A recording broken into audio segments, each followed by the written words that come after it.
Hello friends, welcome to easy notes for you online study channel. आप सबके अपने YouTube channel पे आप सभी का बहुत बहुत स्वागत है। फ्रेंड्स, चलिए स्टार्ट करते हैं। यहाँ पर जो आपके सामने क्वेश्चन पेपर है पेपर 1 के लिए यूजीसी नेट का, यहाँ पर जो पेपर मैं आपको दिखाने जा रही हूँ फरवरी 2023 में पूछा गया था। कुछ क्वेश्चंस मैंने आप लोगों को करा दिए थे, आगे के क्वेश्चंस हम कराने वाले हैं। तो उससे स्टार्ट करने से पहले एक बार ये सब लोग प्लीज कंफर्म कर दीजिए ऑडियो विजुअल सबको क्लियर है। स्टार्ट करेंगे। ये देखिए डीआई का क्वेश्चन जो मैंने कल आप लोगों को करवाया था, सबको क्लियर है?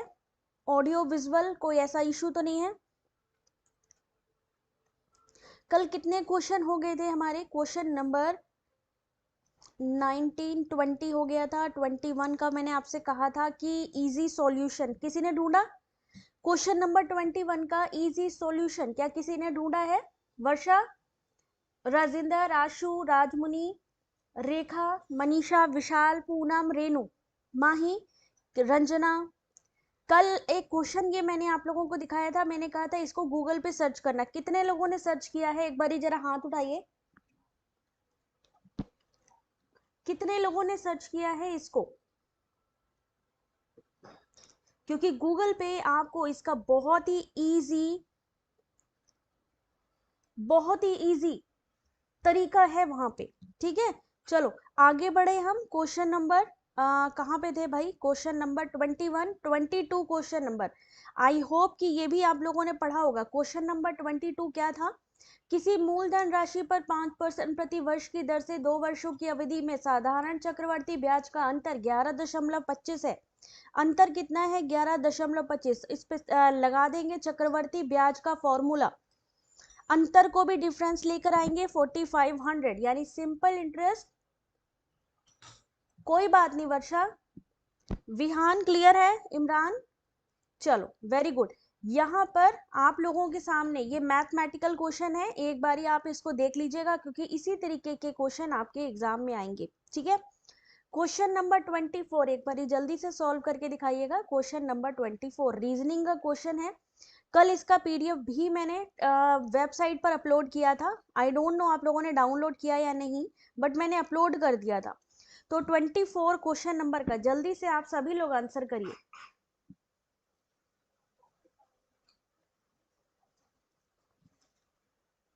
क्वेश्चन नंबर 24 क्या लग रहा है इस क्वेश्चन का? मान लीजिए एग्जाम देने गए, एग्जाम में आ गया, अब हम आंसर क्या करेंगे? जिसने कल सॉल्व किया है वो आराम से कर लेगा। सही आंसर है ऑप्शन नंबर। कैसे होगा?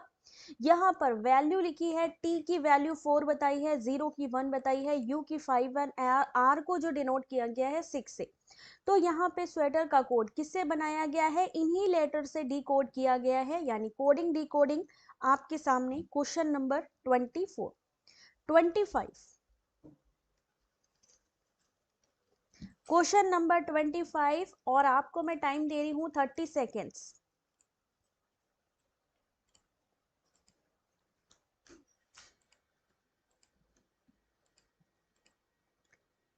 स्पीड बढ़ाइए अगर आप चाहते हो कि एग्जाम में अच्छी आप तैयारी कर पाओ और अच्छा मार्क्स भी ला पाओ।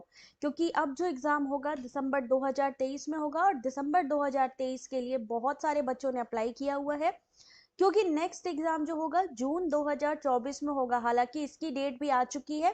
फरवरी में इसके फॉर्म आ जाएंगे, तो जिनका फॉर्म नहीं फिल हो पाया है किसी वजह से, परेशान ना हो, क्योंकि फरवरी में आपको जून 2024 के भी क्वेश्चन सॉरी एप्लीकेशन फॉर्म देखने को मिलेंगे। तो क्वेश्चन नंबर 25 सही आंसर देखिए क्या होगा? ऑप्शन नंबर सी होगा। देखिए यहाँ पर सॉल्यूशन मैं दिखा रही हूँ, उसका रीजन क्या है कोई बता सकता है? कई जगह पे सिर्फ आपको क्वेश्चन ही मिलते हैं या बता दिया जाता है कि 25 का ऑप्शन नंबर सी, बट यहाँ पर मैं सॉल्यूशन दिखा रही हूँ। वो किस वजह से दिखा रही हूँ? सोनम देवलीना, क्यों दिखा रही हूँ बेटा, एक बात बताओ जरा। कल मैंने टेलीग्राम पे बहुत सारे ग्रुप में क्विज भी करवाया है, पीवाईक्यू का क्विज भी करवाया है, और सच में मैं बताऊं तो बहुत ही कम लोगों का परफॉर्मेंस अच्छा था। कल मैंने पेपर 1 में तो नहीं, पेपर 2 के बहुत सारे ग्रुप हैं, ठीक है, वहां पर मैंने क्विज करवाया, बट वो क्विज था PYQ का। बट अनफॉर्चुनेटली अगर मैंने वहां पे देखा क्या कि बच्चों की तैयारी नहीं है, एग्जाम देने जा रहे हैं हम लोग, इतनी मेहनत से जाएंगे, पता नहीं है सेंटर पास में पड़ेगा कि दूर पड़ेगा। तो अगर हम लोग तैयारी कैसे करें मुझे समझ में नहीं आ रहा है। किसने किसने अटेम्प्ट किया था बता सकता है? मैंने कौन कौन से सब्जेक्ट का क्विज करवाया था टेलीग्राम पे, किसने किसने अटेंड किया था, उसे पता होगा। किसने किसने कल क्विज अटेंड किए हैं जो मैंने ऑलरेडी, मैं अपना नाम मेंशन करती हूँ उसमें। जब बता सकते हैं कौन से, इसका मतलब है किसी ने पार्टिसिपेट ही नहीं किया। कल मैंने कई ग्रुप्स में क्विज करवाए हैं, कोई बता सकता है कौन कौन से जो है ग्रुप में आप हो इस समय जहां पे क्विज हुए थे?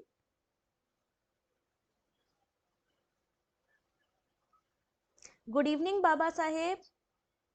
नहीं किए थे? कल मैंने एजुकेशन का भी करवाया था, कल मैंने सोशलॉजी का भी करवाया था, कल मैंने पॉलिटिकल साइंस का भी करवाया था, कल मैंने होम साइंस का भी करवाया था, कल मैंने जो है हिस्ट्री तो नहीं, मैंने हिस्ट्री ज्योग्राफी बाकी है अभी, ठीक है।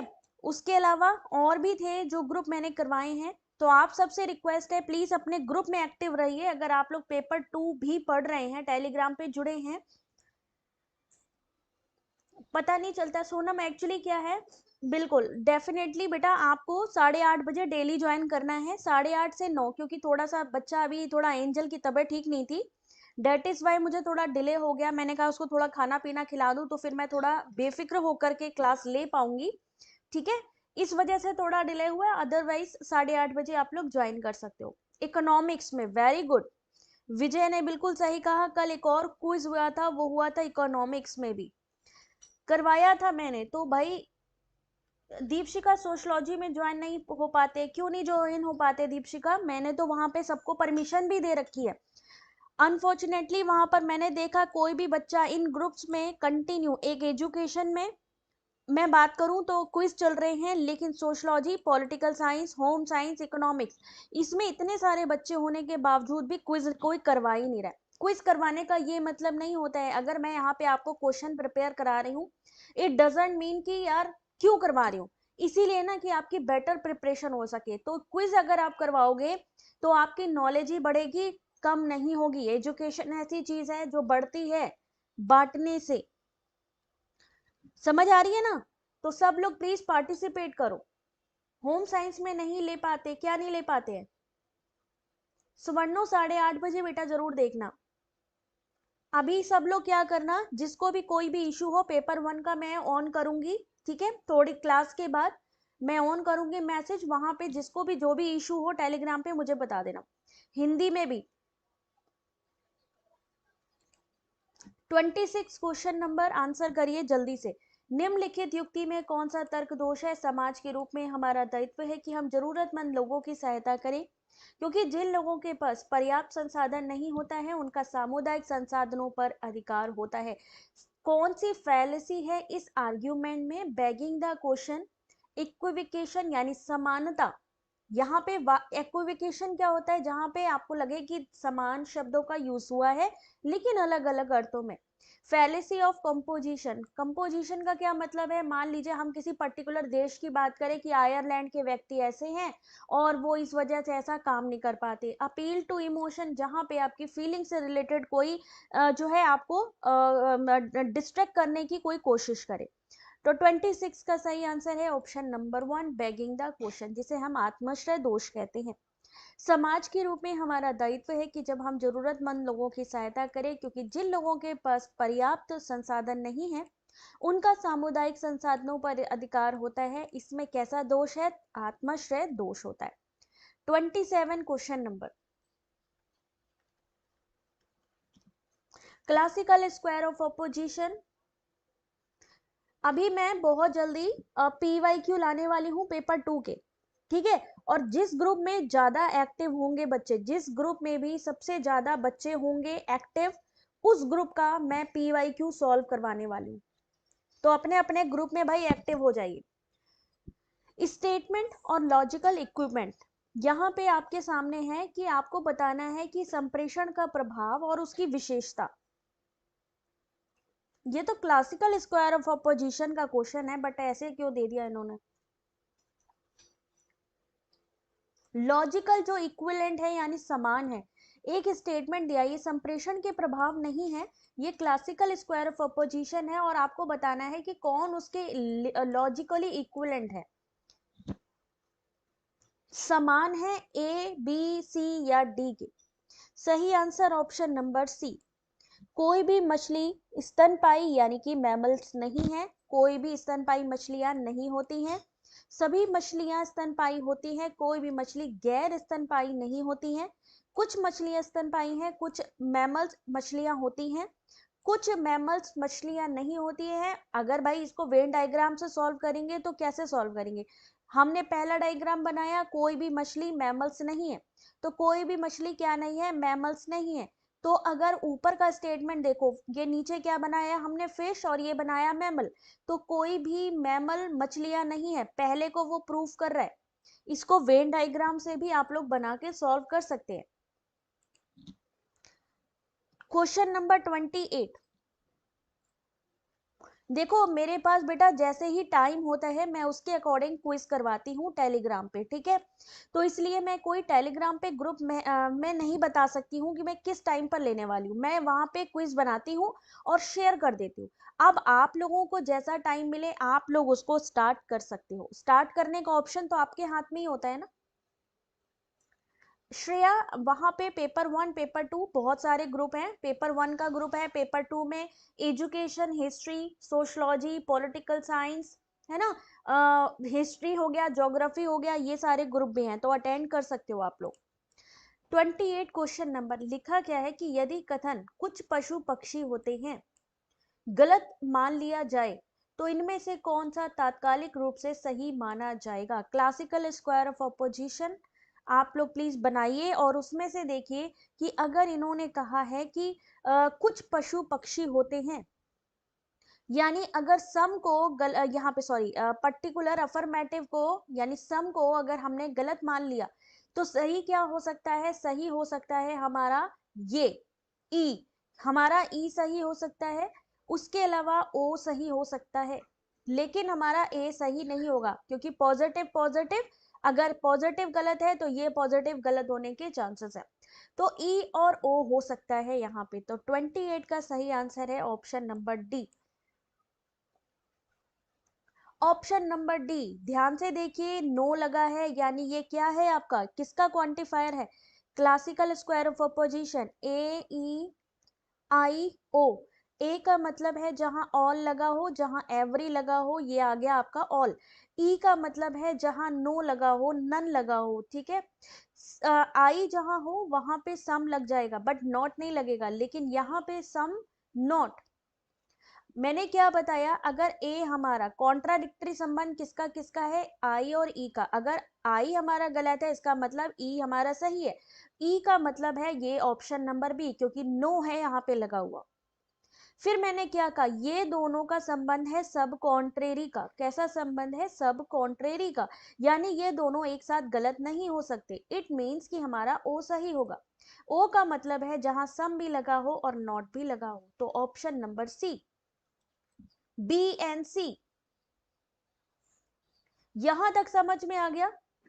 अभी वर्षा आप लोग अभी व्हाट्सएप पे भी ज्वाइन कर लो, व्हाट्सएप मैंने चैनल पे सारे ग्रुप शेयर किए हैं, व्हाट्सएप चैनल पे भी आई थिंक आप लोग नहीं हो, कोई टेंशन नहीं है, अभी मैं सब क्लियर कर दूंगी, अभी थोड़ा ध्यान दो जरा क्वेश्चन पे। क्वेश्चन नंबर 29,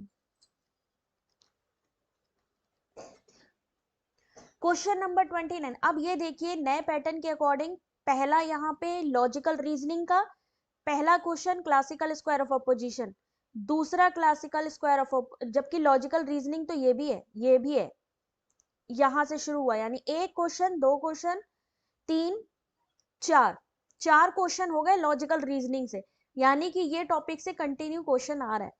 अब इन्होंने कहा है कि आपको ऐसा बताना है कि जो कि एक साथ सही नहीं हो सकते हैं, दोनों गलत हो सकते हैं लेकिन एक साथ सही नहीं हो सकते, कौन सा होगा।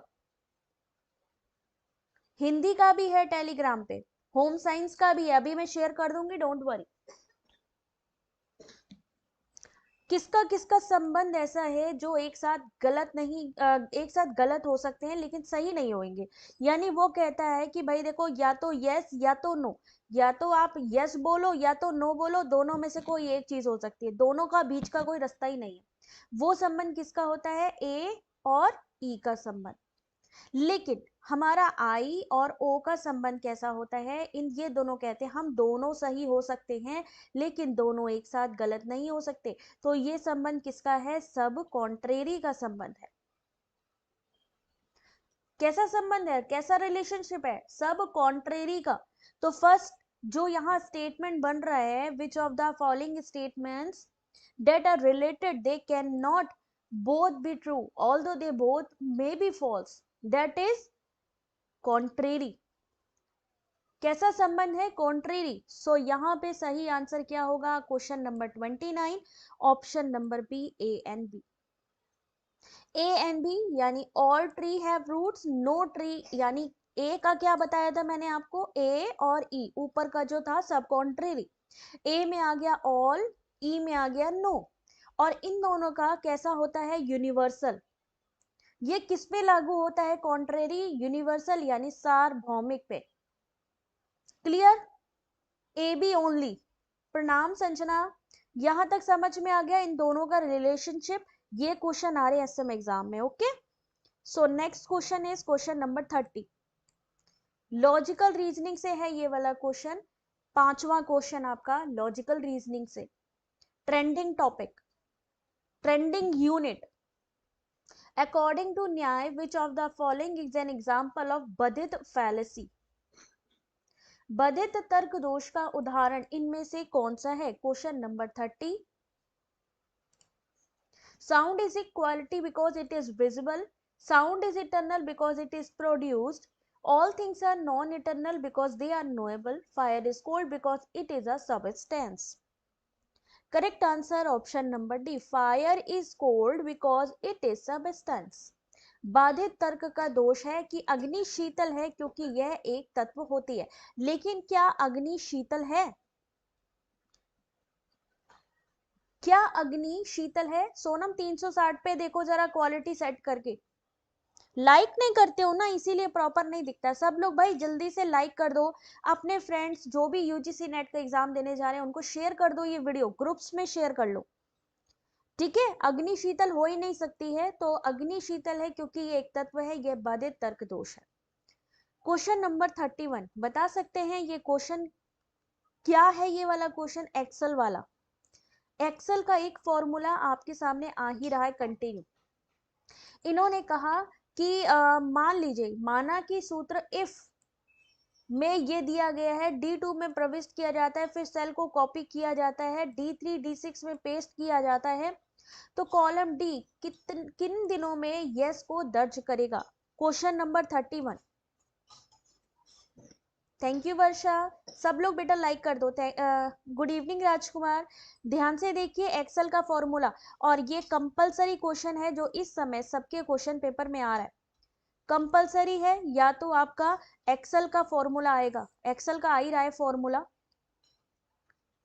ठीक है, उसके अलावा आपको एमएस वर्ड से रिलेटेड क्वेश्चन भी पूछा जा सकता है। ठीक है, पीपीटी से रिलेटेड यानी पावर पॉइंट से रिलेटेड भी पूछा जा सकता है कि उसके बताइए मेनूज में क्या क्या होता है।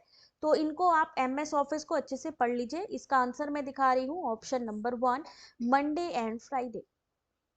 पढ़ लेना इसको तो ज्यादा अच्छे से समझ में आ जाएगा। Question number 32।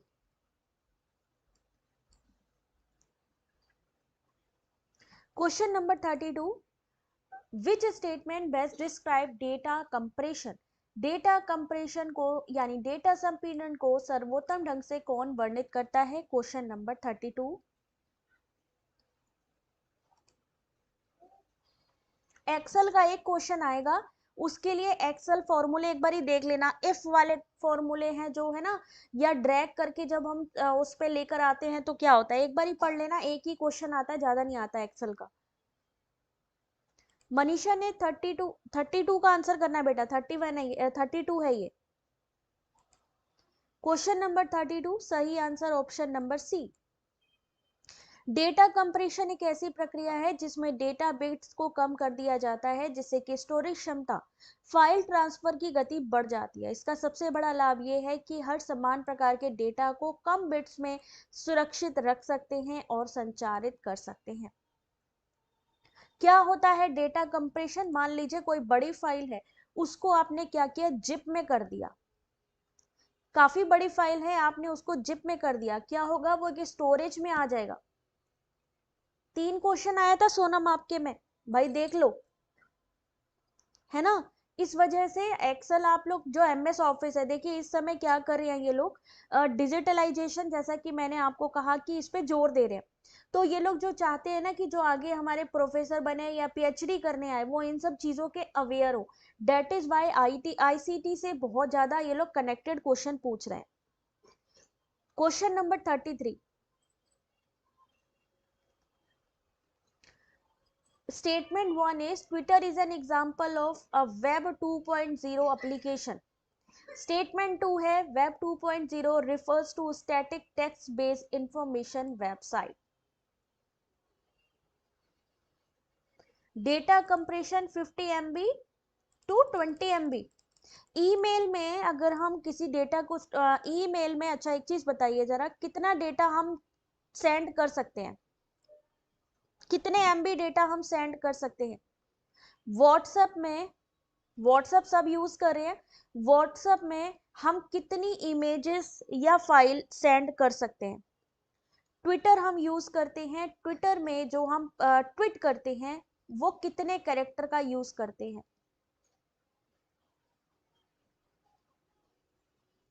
ये क्वेश्चन आता है इस समय एग्जाम में, इस तरीके के क्वेश्चंस आते हैं, तो इन सबको पढ़ लेना। सबका स्टोरेज,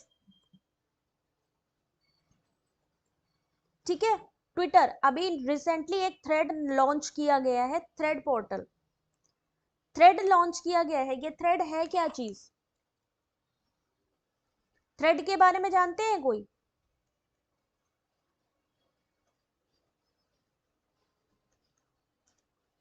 थ्रेड किसकी तरफ से लॉन्च किया गया है? इंस्टाग्राम की तरफ से, ठीक है, याद रखिएगा।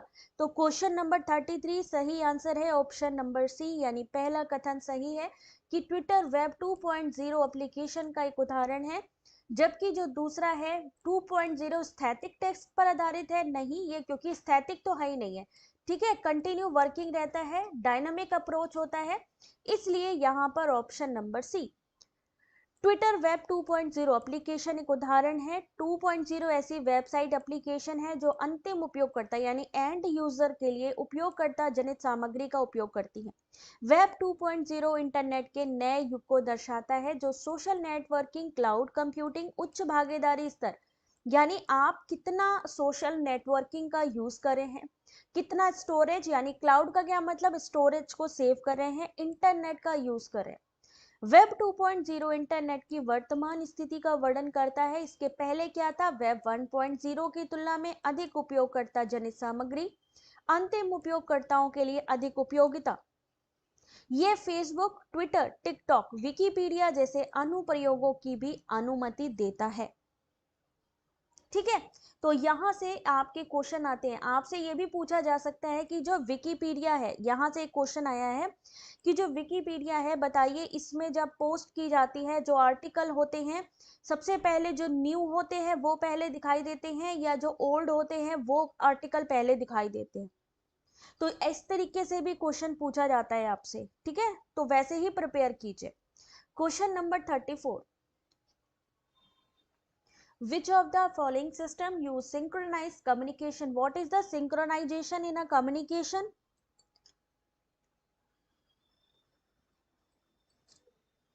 क्वेश्चन नंबर 34, बिल्कुल सोनम, सारी क्लासेस का पीडीएफ है, आप लोग चेक ही नहीं करते हो वेबसाइट पे। एक चीज बताइए, अगर आपको कोई चीज फ्री मिल रही है, अगर आपको कोई चीज फ्री मिल रही है, क्या आप उसके लिए इतना भी नहीं है कि वेबसाइट, अगर अभी आपको सर्च करना हो, आपको फॉर्म भरना है, आप यूजीसी की साइट पे जा सकते हो। तो क्या वेबसाइट पे जो सारी चीजें अरेंज करी गई हैं आप लोगों के लिए ही कि ढूंढने में प्रॉब्लम ना हो, क्या आप लोग वेबसाइट सर्च नहीं कर सकते हैं? 34 का सही answer option number B, speed बढ़ाइए, option number A, option number B, option number D and option number E. यानी सेम टाइम पर जब हम कम्युनिकेशन करते हैं तो क्या कहलाता है, सिंक्रोनाइज कहलाता है, जिसमें Skype video call, Facebook chat, Snapchat, telephone call इसके उदाहरण माने जाते हैं। ठीक है, क्वेश्चन नंबर 35।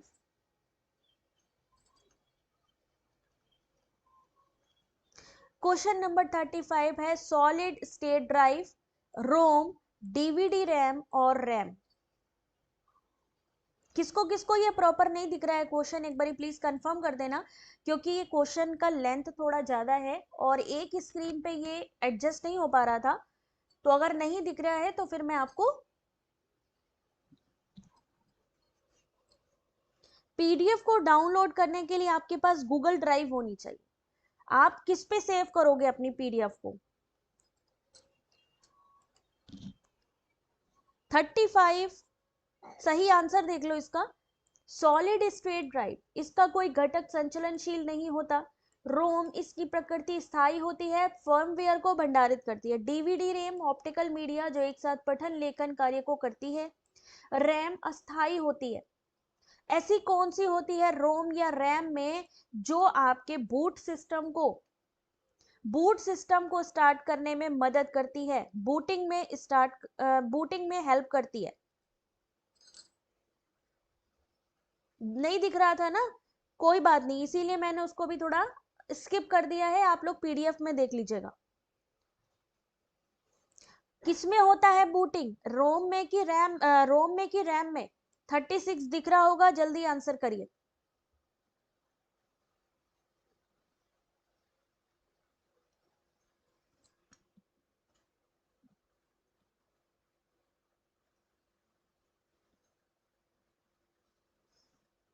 Question number 36।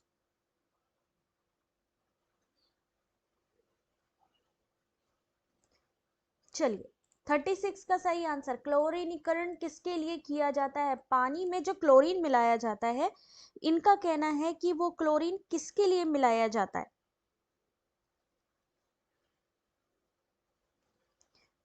सही आंसर है ऑप्शन नंबर 1, रिमूव माइक्रोब्स, यानी सूक्ष्म जीवों को दूर करने के लिए क्लोरीन युक्त पदार्थों का उपयोग किया जाता है। रासायनिक कीटाणु शोधन विधि है। क्लोरीन एक सूक्ष्म जीव को उसकी कोशिका झिल्ली को नुकसान पहुंचाकर निष्क्रिय कर देता है।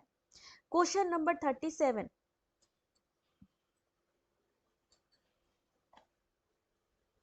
जन्नत 360 पे कर लो, वीडियो की क्वालिटी बेटा प्रॉपर दिखेगा, बिकॉज ये यूजीसी नेट के कंप्यूटर बेस्ड एग्जाम जो हुआ है उसके क्वेश्चन पेपर है। ये टेक्स्ट में नहीं है, इमेजेस में है, और इमेजेस को फिट करना बहुत ही डिफिकल्ट का काम है, डेट इज वाई आपको ऐसे दिख रहा होगा। ओजोन परत की औसत मोटाई कितनी है?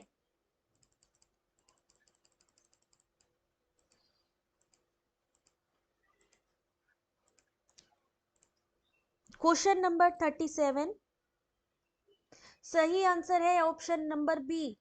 ओजोन पृथ्वी की सतह से 10 से 40 किलोमीटर के बीच वायुमंडल में उच्च स्तर पर रहती। पूछा भी जा सकता है कि ओजोन कहाँ पे पाई जाती है?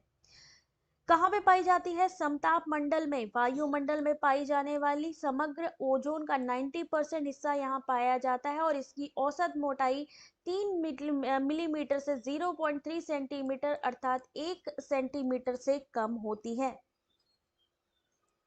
ठीक है, एक महीना ही बचा तैयारी में और पूरी कोशिश रहेगी कि आप लोगों को रिवीजन बहुत जोरदार तरीके से कराया जाए, इसीलिए ये जो क्वेश्चन पेपर लेके बैठी हूँ ना, यहाँ से क्वेश्चन आएगा।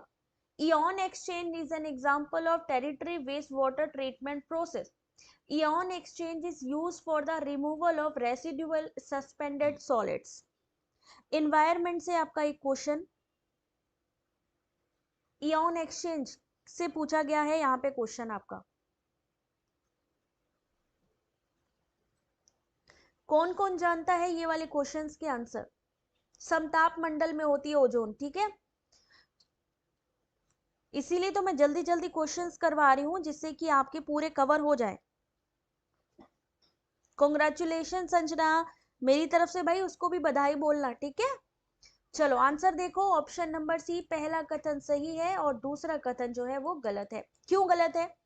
आयन विनिमय तृतीयक अपशिष्ट जल शोधन प्रक्रिया का एक उदाहरण है, यानी territory waste water treatment process है।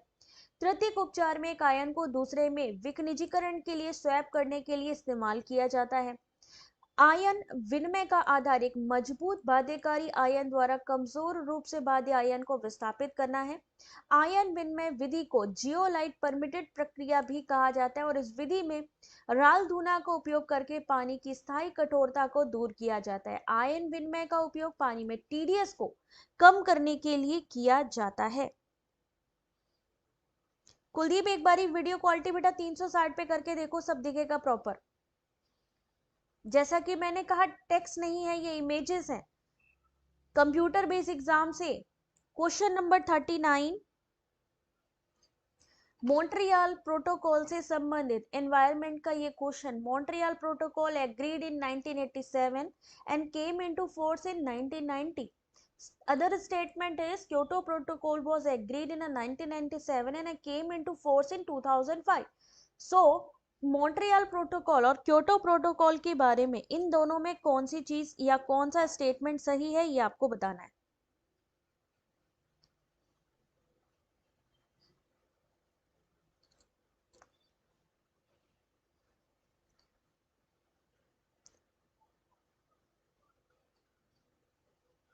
क्वेश्चन नंबर 39,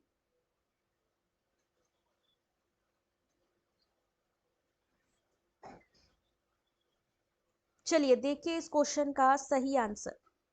ओजोन परत, ओजोन परत को नुकसान पहुंचाने वाली, ऑप्शन नंबर डी, ओजोन परत को नुकसान पहुंचाने वाले विभिन्न पदार्थों के उत्पादन उपभोग पर नियंत्रण के उद्देश्य से कई देशों ने 16 सितंबर 1987 को मॉन्ट्रियल प्रोटोकॉल पर हस्ताक्षर किए थे।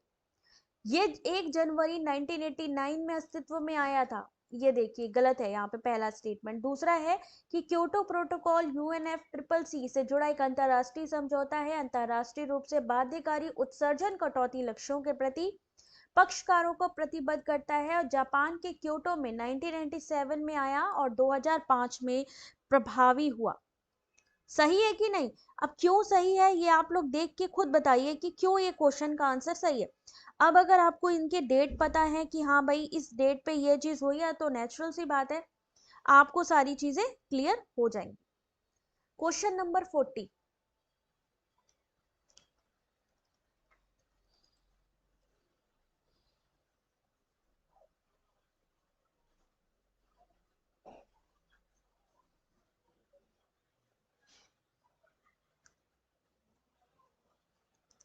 क्वेश्चन नंबर 40 आप लोगों के सामने।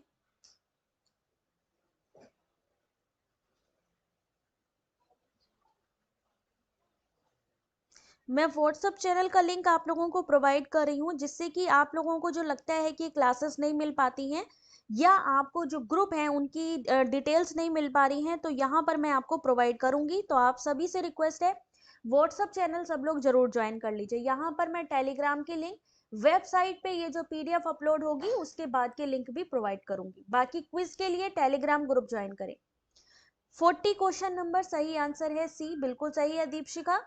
कार्बन टेट्राक्लोराइड कीटनाशकों और भारी धातुओं जैसे प्रदूषक यकृत को क्षति पहुंचाते हैं, बिल्कुल सही बात है। इसका उपयोग औद्योगिक प्रक्रियाओं में किया जाता है। इसे एक शक्तिशाली हेमेटॉक्सिन के रूप में जाना जाता है। यह यकृत को नुकसान यानी लीवर को नुकसान पहुंचाता है। कार्बन टेट्राक्लोराइड के संपर्क में रहने पर लीवर की क्षति, कैंसर, मृत्यु जैसे कई गंभीर स्वास्थ्य संबंधी प्रॉब्लम हो सकती हैं। रक्त विषकारी लाल रक्त कोशिकाओं को नष्ट करते हैं और रक्त के थक्के को बाधित करते हैं। ठीक है। क्वेश्चन नंबर 41, कब का पेपर आप सब देख रहे हैं? 28 फरवरी 2023 भाई, 2023 का ही पेपर है ये, 28 फरवरी का। गुणवत्ता परक उच्च शिक्षा को प्रोत्साहित करने के लिए मूल्य और नैतिकता के निम्नलिखित में से किन मुख्य आयों पर आवश्यक रूप से फोकस करना चाहिए?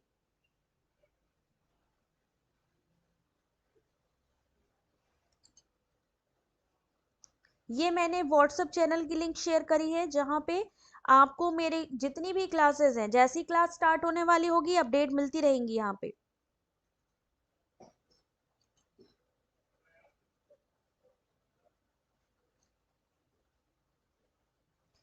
क्वेश्चन नंबर 41,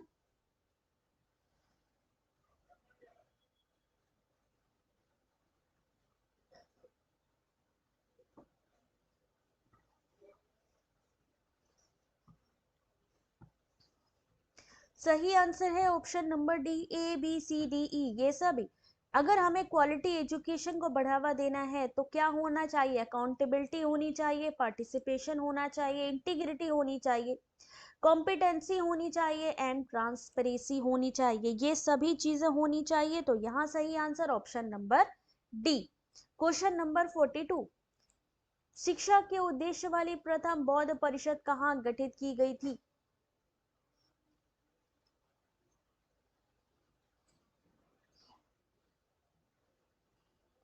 प्रणाम सीमा, आंसर करो सब लोग जल्दी से। 42 क्वेश्चन नंबर, लेटेस्ट क्वेश्चन में आने वाले क्वेश्चन, और हो सकता है इसमें से कुछ रिपीट भी हो जाए।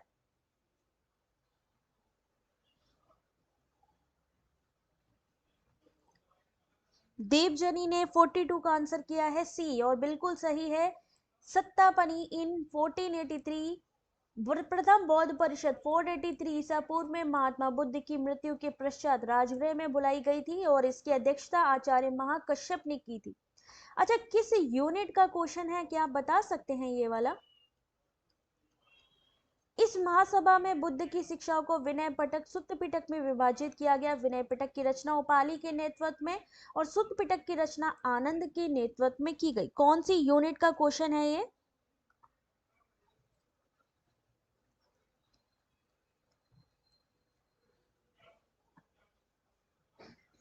हायर एजुकेशन का क्वेश्चन है ये। क्वेश्चन नंबर 43, जल्दी से आंसर करिए। National Council for Teacher Education was made a statutory body by the Act of Parliament in 1993. Statement 2 is Dr. S. Radhakrishnan was the chairman of University Education Commission set up in 1948.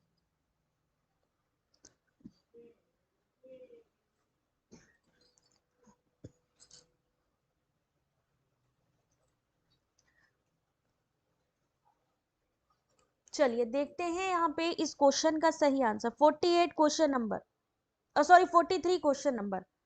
सही answer option number 1, दोनों ही सही है, बिल्कुल सही बात है। राष्ट्रीय अध्यापक शिक्षा परिषद अधिनियम 1993 के तहत एनसीटी की स्थापना एक सांविधिक निकाय के रूप में की गई, और इस शिक्षा के लिए नीतियों मानकों को निर्धारित करता है। विश्वविद्यालय शिक्षा आयोग को भारत सरकार के द्वारा नवंबर 1948 में डॉक्टर सर्वपल्ली राधाकृष्णन की अध्यक्षता में नियुक्त किया गया। इन्होंने अपनी रिपोर्ट वर्ष अगस्त 1949 में प्रस्तुत की। ठीक है निशा, अगला क्वेश्चन, क्वेश्चन नंबर 44।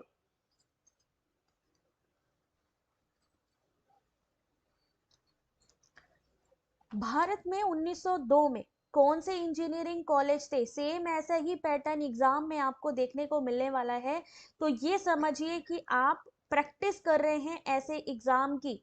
ऐसे ही क्वेश्चन जब एग्जाम में आपके सामने पड़ेंगे तो आपका क्या हो चुका होगा? कॉन्फिडेंस डबल, क्योंकि आप ऐसे क्वेश्चन सॉल्व कर चुके हैं। जन्नत क्वेश्चन नंबर डालो बेटा। कुलदीप, कैसे पता चलेगा कौन से? हो सकता है आप पहले क्वेश्चन का आंसर कर रहे हो, बट अपने को यही नहीं पता ना कि क्वेश्चन नंबर क्या है आपका। सवर्णो क्वेश्चन नंबर डालो। मृणालिनी जल्दी आंसर करो क्वेश्चन नंबर 44। देखते हैं बी सही है कि नहीं। भाई बिल्कुल सही आंसर है B. Engineering college Madras 1794, Thomson college of civil engineering 1947, और कॉलेज ऑफ इंजीनियरिंग पुणे महाराज 1854, 1856 Bengal engineering college. Question number 45,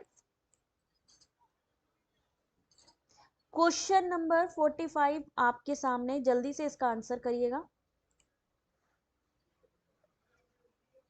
इसीलिए तो मैं क्वेश्चन बार बार आपसे कह रही हूँ कि उसको देख के आप बोलिए।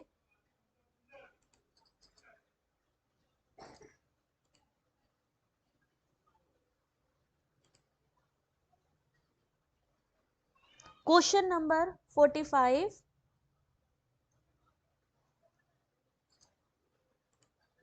सही आंसर देखिए क्या होगा, शास्त्र और उनके तर्क। ठीक है, इनको मैचिंग में दिया है, शास्त्र, वार्ता, काव्य, आनुवांशिकी। अभी मैं बता रही हूँ रानी कहाँ पे मिलेगी, अभी बेटा रुको जरा सा। क्वेश्चन नंबर 45, 44 है कि 5 है, 44 का सही आंसर है सी। शास्त्र किससे संबंधित है, अधिगमित विषय से, वार्ता कृषि व्यापार वाणिज्य पशुपालन, काव्य कल्पनाशील सृजनात्मक साहित्य, आनुवंशिकी किससे संबंधित है, तर्क से संबंधित है। क्वेश्चन नंबर 45, अरे भाई हो गया, एक क्वेश्चन आई थिंक स्किप हो गया है, बट एक मिनट, यहाँ पर और भी क्वेश्चन पेपर मैंने सॉल्व करवाए हैं, लेकिन उससे पहले भाई लाइक कर दो वीडियो को एक बारी, थोड़ा मोटिवेशन हमें भी चाहिए, एग्जाम आ रहा है और बढ़िया से बढ़िया चीजें दिखाना चाह रही हूँ आपको। ये देखिए, अब अगर हम यहाँ पे आते हैं, ये आपको हमारी साइट मिल गई। अब आपको मान लीजिए नहीं पता चल रहा है कि भाई सब्सक्राइब, सबसे पहले तो भाई सब्सक्राइब कर लीजिए। आप लोगों के हेल्प और आप लोगों के प्यार से 1,21,000 सब्सक्राइबर हो गए हैं आज हम लोगों की टीम में। सारे मेंबर्स के लिए बहुत बहुत मेरी शुभकामनाएं हैं आने वाले एग्जाम के लिए। साथ ही फ्रेंड्स, यहाँ पर ये लिंक दी गई है, देख सकते हैं, टेलीग्राम की लिंक, वेबसाइट की लिंक, सारी की सारी 7 मोर लिंक्स दी गई है ना, इसको ओपन करेंगे या अबाउट सेक्शन पे चेक करेंगे तो मिल जाएगी। दूसरी चीज, यहाँ पर मैं शॉर्ट वीडियो डाल रही हूँ इस समय, एग्जाम के जो क्वेश्चन आए ना, ये देखिए एग्जाम के क्वेश्चन और जो इंपॉर्टेंट अपडेट्स है मैं शॉर्ट में देती हूँ, तो आप सबसे रिक्वेस्ट है कि प्लीज शॉर्ट वीडियो जरूर देखा करिए। वहां पे क्वेश्चन के साथ आंसर भी मिलते हैं और जो इंपॉर्टेंट आप क्वेश्चन करते हो उसका सॉल्यूशन भी मैं वहां प्रोवाइड करती हूँ। अब बात करते हैं कि भाई मैम हमारे को वेबसाइट का कैसे पता चलेगा। अबाउट सेक्शन पे गए, अबाउट सेक्शन पे आप थोड़ा सा नीचे स्क्रॉल करके आएंगे, व्हाट्सएप चैनल का लिंक भी दिख रहा है। बुक अगर नहीं है अमेजोन से परचेस कर सकते हैं, इस समय अच्छी यहाँ पे डील वगैरह चल रही है। सीधे क्या करेंगे, website easy notes for you online study .in पे टच करेंगे, स्क्रीन पे आ जाएंगे। यहाँ पे आने के बाद में जैसे ही आप स्क्रॉल करके थोड़ा सा नीचे आएंगे, आप अपने मोबाइल से भी इसको डायरेक्टली ले सकते हो। जाने से पहले भाई सबने फीडबैक जरूर देना है, जिनको पता है किधर से क्या डाउनलोड होना है वो पहले ही चले जाएंगे डाउनलोड करने। तो जून 2023 का क्वेश्चन पेपर ये देखिए, जून वाले क्वेश्चन पेपर। और आपको अगर अभी तक आपने क्लासेस नहीं अटेंड करी हैं तो आपको यहाँ पे देखिए क्वेश्चन पेपर फरवरी मार्च, ये क्वेश्चन पेपर फरवरी मार्च में भी मिलेगा और जून 2023 के क्वेश्चन पेपर में भी मिलेगा। उसके अलावा दिसंबर की क्लासेस आपको यहाँ से मिल जाएंगी। कुछ नहीं करना है, इसको टच करेंगे, टच करेंगे डायरेक्टली ओपन हो जाएगी साइट और वहां से आप लोग डाउनलोड कर सकते हैं। कौन कहता है डाउनलोड नहीं होता, हम लोग करके देखते ही नहीं। स्क्रॉल करके नीचे तो आओ, नीचे है ये देखिए 15 मार्च का पेपर अगर मैं आप लोगों को दिखाऊं, ये देखिए हिंदी का क्वेश्चन पेपर भी डाला हुआ है। फरवरी मार्च का हिंदी का क्वेश्चन पेपर भी है, वीडियो भी है। ये देखिए अगर मैं 5 मार्च का क्वेश्चन पेपर दिखा रही हूँ, ये देखिए कौन कहता ओपन नहीं होता। अभी लेटेस्ट के क्वेश्चन पेपर, जून क्वेश्चन पेपर ऑलरेडी हैं। अर्नव सॉरी बेटा, बट मैं उस पर पीडीएफ इसलिए नहीं दे सकती हूँ, मेरे पास इतनी स्पेस नहीं है। मेरे पास अगर मैं बात करूँ टेलीग्राम पर भी इस समय पेपर 1 में ही सिर्फ 2,500 है, तो सोचिए पेपर 2 में भी कितनी मेरी पीडीएफ डली है। तो इतना स्पेस हमारे मोबाइल पर भी होना चाहिए ना, कि जिसपे हम कर पाए। और अगर मोबाइल पे इतना स्पेस रखेंगे तो मैं क्लासेस अरेंज नहीं कर पाऊंगी। इसीलिए आप सभी के लिए ये देखिए पूरा क्वेश्चन पेपर, आपको सिर्फ वेबसाइट पे लिंक यहीं पर मेंशन है, थोड़ा मेहनत करना है, यहाँ से डाउनलोड करना है। बाकी कोई अगर नहीं कर पाओ प्लीज मुझे एक बार इन्फॉर्म कर दो, मैं डायरेक्टली लिंक आपको शेयर करूंगी। ठीक है, अब मिलेंगे आपसे नेक्स्ट वीडियो में। जाने से पहले भाई जल्दी से वीडियो को एक बार लाइक शेयर करिएगा और फीडबैक जरूर दीजिएगा। Thanks for watching.